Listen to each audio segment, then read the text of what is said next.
आपको लगता हो किसी अपराधी ने और किसी माफिया ने कोई सरकारी जमीन को अतिक्रमण किया है, आप आवेदन दीजिए, 24 घंटे में उसको ध्वस्त कर देंगे।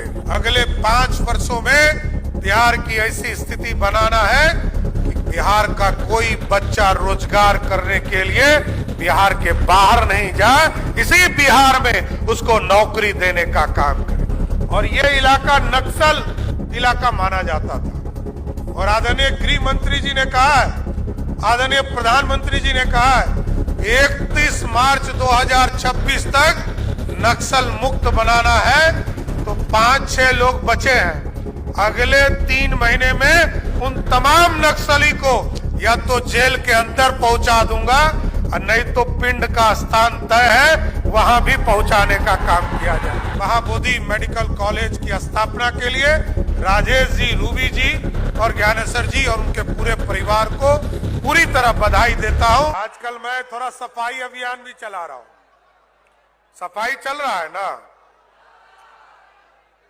आगे भी सफाई करूंगा साथियों। अभी तो रोड का सफाई हो रहा है और यदि आपको लगता हो किसी अपराधी ने और किसी माफिया ने कोई सरकारी जमीन को अतिक्रमण किया है, आप आवेदन दीजिए, 24 घंटे में उसको ध्वस्त कर देंगे, कोई बचा नहीं सकता है। इसलिए हमारा काम है सुशासन स्थापित करना और बिहार में उद्योग का जाल बिछाना। हमारा बिहार का बच्चा अब बाहर नहीं जाएगा और इसी के लिए आपने 20 साल के बाद भी इतना थंपिंग मेजोरिटी से नीतीश कुमार जी और मोदी जी पर भरोसा करके थंपिंग मेजोरिटी देने का काम किया है।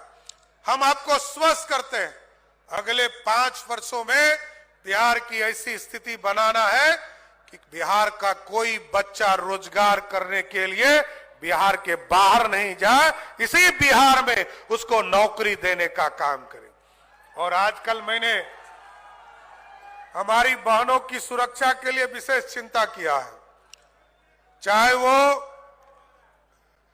गर्ल्स स्कूल हो या महिला कॉलेज हो। साथियों, हम लोगों ने उसके लिए भी पूर्ण रूप से सुरक्षा देने का फैसला किया है और कोई भी उसको छेड़खानी नहीं कर सकता है, क्योंकि कोई हमारी बहनों को यदि छेड़ता है तो उसके लिए जगह गया जी के जेल में है, उसके लिए बाहर नहीं हो सकता है। इसलिए पूर्ण रूप से सुशासन की व्यवस्था करना है। और मैं फिर से, क्योंकि हमको एक जगह और भी जाना है, इमामगंज भी जाना है, पटना में भी स्वास्थ्य मंत्री जी का आयुष के डॉक्टरों को, आयुष के लोगों को जोड़ने के साथ साथ उसको नौकरी का आज नियुक्ति पत्र भी देना है। और फिर आगे के प्लानिंग के लिए आदरणीय मुख्यमंत्री जी के साथ आगे जो सरकार को चलाना, उसकी भी कई मीटिंग्स है।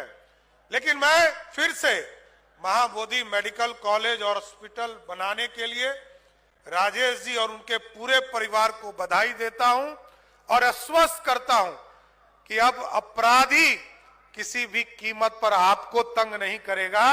और यह इलाका नक्सल इलाका माना जाता था और आदरणीय गृह मंत्री जी ने कहा है, आदरणीय प्रधानमंत्री जी ने कहा है 31 मार्च 2026 तक नक्सल मुक्त बनाना है। तो 5-6 लोग बचे हैं, अगले 3 महीने में उन तमाम नक्सली को या तो जेल के अंदर पहुंचा दूंगा और नहीं तो पिंड का स्थान तय है, वहां भी पहुंचाने का काम किया जाएगा। कोई अपराधी बचना नहीं चाहिए, बिहार में सुशासन स्थापित रहेगा। इसलिए भय मुक्त बिहार, सुशासन स्थापित करने का काम लगातार चल रहा है। मैं फिर से महाबोधि मेडिकल कॉलेज की स्थापना के लिए राजेश जी, रूबी जी और ज्ञानेश्वर जी और उनके पूरे परिवार को पूरी तरह बधाई देता हूं, शुभकामना देता हूं। बहुत बहुत धन्यवाद।